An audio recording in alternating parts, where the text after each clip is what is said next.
Isso é crime, então ela precisa ser presa. Não basta multa, não basta perda de ponto para o clube. A pessoa que faz o ato de racismo é que precisa ser identificada e presa. Pagar multa também, mas ser presa. Porque isso é que é importante. A pessoa tem que passar por um processo corretivo. E a Conmebol fazer um programa de reeducação da torcida em relação a essa questão de conscientização, mostrando que no mundo atual não cabe mais nenhum tipo de discriminação. Isso é um absurdo. Da Rádio Nacional do Rio de Janeiro, Wagner Gomes.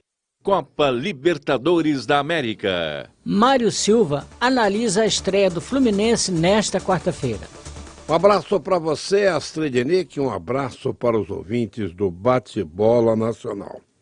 Bom, estreia é sempre estreia. Ainda mais estrear fora de casa. Caso do Fluminense que pega o Sporting Cristal, que não forma na primeira linha do futebol sul-americano, mas jogando em casa, debaixo do apoio da torcida. O Fluminense vem de um revés que tocou fundo, perdeu para o Flamengo na primeira partida da decisão por 2-0. Não vai ter o Martinelli, que vem jogando bem. Mas pode ter o Thiago estreando e o Lelê, artilheiro do campeonato, jogador que foi contratado ao Volta Redonda. É sempre difícil. Teve viagem, né? Aí chegou ontem à noite, treina hoje, um reconhecimento pequeno do gramado e amanhã já entra em campo. Depois pega o avião de volta. Isso aí cansa realmente, que só vai ser sentido na quinta ou na sexta-feira. Acho que o Fluminense tem condições de trazer um bom resultado de Lima, vai jogar contra o Cristal, Sporting Cristal, clube que tem história juntamente com o Brasil, porque lá o Didi o treinou, o Didi foi treinador desse time, e depois da seleção peruana. Vamos ver, eu acho que o Fluminense, mesmo jogando fora de casa, ele é favorito. O Palmeiras estreia na Libertadores também nesta quarta-feira, às 21h30, fora de casa, contra o Bolívar. O técnico Abel Ferreira deve poupar o time titular na Bolívia para preservá-lo para o jogo da volta da final do Paulistão contra o Água Santa, que venceu o primeiro jogo da partida por 2-1. Opção certa, Mário? Olha, o Palmeiras vai jogar com o Bolívar. O Bolívar vai receber o Palmeiras. O Palmeiras também está um pouco traumatizado. Tomou uma traulitada que ficou meio sem rumo, porque nem o mais credo, mais fiel torcedor do Água Santa poderia pensar em o Água Santa vencer o Palmeiras por 2-1, como aconteceu no domingo passado. Eu não sei até quando isso pode influenciar, até quanto, melhor dizendo, isso pode influenciar. Acho que o time é bastante tarimbado. O Bolívar, vale para o Bolívar o que eu falei do Sporting Cristal, também não está formando na primeira linha. Por isso, acho que o Palmeiras tem condições de reverter, não o quadro, porque vai estrear na Taça Libertadores da América, e sim um ambiente que deve ter ficado um pouco pesado, porque jamais passaria pela cabeça, como eu disse, num torcedor palmeirense, a equipe perder para o Água Santa. Mas a chave virou, agora é Taça Libertadores da América. O Palmeiras vem tendo grandes atuações nesta competição, conquistou 2 vezes, inclusive, e vai partir para cima, eu tenho certeza, e deverá trazer um bom resultado lá da Bolívia. Mário Silva destaca agora o Internacional na Libertadores. Olha, Internacional e Independiente de Medellín. Antes de falar do jogo, vamos falar do Internacional, que hoje completa 113 anos de existência. Parabéns ao Inter, um clube de grandes conquistas, conquistou Mundial, Libertadores, campeonatos brasileiros, vários e vários campeonatos gaúchos, e agora mais uma vez está numa Libertadores. Acho que o Inter, favorito, pode conquistar uma vitória. O Independente de Medellín. Não faz parte do top do futebol sul-americano. O único problema que pode ser é a questão do Inter ter saído da disputa do Gauchão. Grêmio e dessa vez o Caxias vão disputar, já jogaram a primeira partida, jogam a segunda no final de semana e Inter está de fora, deixando o técnico Mano Menezes bastante aborrecido. Aliás, Mano Menezes bastante aborrecido não é novidade. Mas é outra competição, vira a chave, vai à frente. Acho que o Internacional tem condições de estrear com uma vitória, sendo assim um presente para a sua torcida que comemora hoje o aniversário do grande Internacional de Porto Alegre, o Colorado dos Pampas. Atlético Paranaense é assunto de Valdir Luiz. Boa tarde, Astrid. Boa tarde. O Atlético Paranaense estreia hoje na Taça Libertadores da América de 2023, às 19 horas, jogando lá em Lima, contra o Alianza de Lima.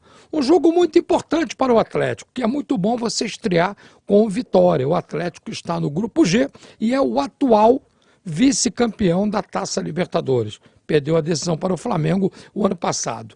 Manteve a base do ano passado, onde foi muito bem na competição, perdeu por 1-0 para o Flamengo na final.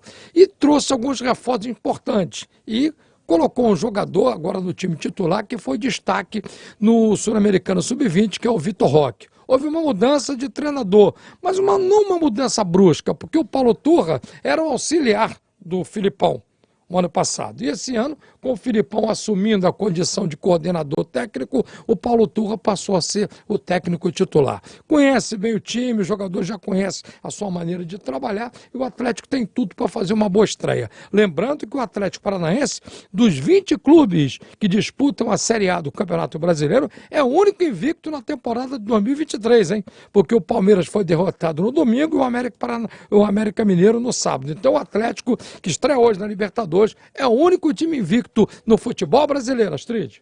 Copa Sul-Americana. Mário Silva comenta o Santos na Sul-Americana. Bom, o Santos estreia hoje contra o Blooming, né? Esse jogo, Copa Sul-Americana, será em Santa Cruz de la Sierra, na Bolívia. Portanto, ele está longe de jogar na altitude, pelo menos isso. O Santos não vem bem, não começou o ano bem, foi eliminado do Campeonato Paulista, passa por uma crise financeira e nada melhor que uma vitória fora de casa, numa estreia, numa competição sul-americana, para levantar o astral. Levantar o astral e melhorar o caixa, porque a competição vem dando prêmios interessantes por fase e o Santos quer realmente alcançar um lugar mais longe nesta competição importante, e não só importante, porque dá passagem para a Libertadores do ano que vem, como dá reforço para o caixa, como eu já disse. O Santos, no meu entendimento, não leva um favoritismo total, porque realmente não vem bem. Mas o Blooming também não é um time que possa assustar. Se tivesse que apostar, eu apostaria no empate, certo? Valdir Luiz analisa o Goiás também na Sul-Americana. O time do Goiás, que no último domingo perdeu de 2-0 para o Atlético Goianiense no primeiro jogo da decisão do Campeonato Goiano, volta a campo hoje. Menos de 72 horas o Goiás volta a jogar, só que agora estreando na Copa Sul-Americana. Uma competição importante que, além do aspecto financeiro, tem um aspecto técnico que garante vaga direto na fase de grupos da Libertadores do ano que vem. Então o Goiás estreia hoje contra uma boa equipe, que é o Santa Fé da Colômbia. A bola rola às 19 horas lá em Goiânia. E o técnico Guto Ferreira está com um problema muito sério. Ele não sabe qual o time que vai colocar. Houve um grande desgaste no último domingo, porque jogou a primeira partida da decisão, e estreia hoje. E tem que tentar reverter o quadro e ganhar domingo o título goiano. Tem que ganhar por 2 gols de diferença para levar para o pênalti. Então a tendência é que hoje o time do Goiás venha com um time mesclado. Não totalmente de reservas, mas um time mesclado, preservando alguns titulares para a decisão do próximo domingo. É uma competição interessante, a Copa Sul-Americana. O Goiás participa pela 3ª vez, já chegou a uma semifinal e precisa estrear com vitória, porque depois ele tem adversários difíceis jogando fora de casa. Mas a situação do Goiás é uma situação delicada. Se colocar o time titular, é favorito, mas se jogar com um time misto, pode se complicar na abertura da Copa Sul-Americana. Astrid. Seleção brasileira. A seleção brasileira sub-17 é destaque de Valdir Luiz. A seleção brasileira sub-17 assumiu a liderança isolada do Grupo A do Campeonato Sul-Americano que está sendo disputado no Equador. Ontem, mais uma vez, o Brasil fez uma boa partida. Criou muitas situações de gol e chegou a um placar de 3-1 inteiramente justo, porque o Brasil foi muito melhor. E essa jovem seleção brasileira tem feito uma campanha muito boa e tem tudo aí para levar o Brasil ao Mundial da categoria que vai ser disputado também esse ano. O grande destaque da seleção é o meio-campista Bernardo Valim, que pertence ao Botafogo. Só que ele ontem foi expulso, uma bobeira no final do jogo, e desfalca a seleção para o próximo compromisso, que será contra a seleção do Uruguai na próxima sexta-feira. Com 7 pontos, o Brasil está praticamente classificado para a fase semifinal da Copa Sul-Americana de 2023, Astrid. Vasco da Gama não contrata ninguém até agora. A opinião é de Mário Silva. Olha, a situação do Vasco não é muito boa no que se refere a campeonato nacional, não. Porque o Vasco até agora, de peso, não contratou. Contratou o Pedro Raul, o jogador perdeu o pênalti, já contrataram outro, mas jogadores de peso que formem forte no elenco, até agora nada. E a janela vai fechar. Quando a janela fechar, aí só no meio do ano. E aí o campeonato já estará em andamento. O Vasco já tem logo uma pedreira de saída. Vai enfrentar o Atlético Mineiro na sua estreia do Campeonato Nacional. A turma que botou dinheiro, a SAF, tem que gastar dinheiro. Você tem que investir para faturar mais na frente. Até agora eu acho um investimento muito baixo para um clube de peso como é o Vasco da Gama. Tenho a impressão que o treinador vai tirar água de pedra. Em todo caso, não quero ser pessimista, mas o Vasco entra na competição não tão forte quanto se esperava. Momento Estádio. É o destaque de Wagner Gomes. Dando continuidade à preparação para o ciclo paralímpico, a seleção feminina de vôlei sentado enfrentará em jogo amistoso a seleção do Canadá.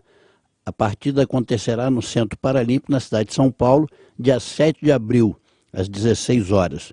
O confronto reedita a final do Campeonato Mundial disputado na Bósnia no ano passado. Na oportunidade, o Brasil venceu por 3-2. A cidade de Santiago, no Chile, receberá o Campeonato Pan-Americano de 20 de outubro a 5 de novembro. O Comitê Olímpico do Brasil pretende levar mais de 600 atletas. O recorde brasileiro em número de atletas foi no PAN de Toronto, no Canadá, em 2015. Foram 590 atletas. A delegação no Rio de Janeiro foi de 660, mas fora o recorde é 590. O Pan-Americano é importante para o Comitê Olímpico do Brasil pela oportunidade de vagas para os Jogos de Paris em 2024. Da Rádio Nacional, Wagner Gomes. Ginástica rítmica. Pela primeira vez na história, o Brasil subiu no pódio de uma prova individual em uma etapa da Copa do Mundo de Ginástica Rítmica. Neste domingo, em Sófia, na Bulgária, Bárbara Domingos deu show ao som do hit Bad Romance de Lady Gaga e conquistou o bronze inédito para o país na fita. Judô. Rafaela Silva é novamente a número 1 do mundo. No último domingo, a Federação Internacional de Judô atualizou o ranking mundial depois do Grand Slam de Antalya e a bicampeã mundial assumiu a liderança da categoria até 57 quilos, graças ao ouro conquistado na Turquia na sexta-feira. O Brasil conta com mais 6 judocas no top 10. Mayara Guiar, Caitlin Quadros, Daniel Cargin, Guilherme Schmidt, Beatriz Souza e Rafaela Silva. Final do Bate-Bola Nacional. Novas notícias esportivas às 6h45 da noite com o programa No Mundo da Bola. O Bate-Bola volta amanhã às 12h40. Uma ótima quarta-feira a todos.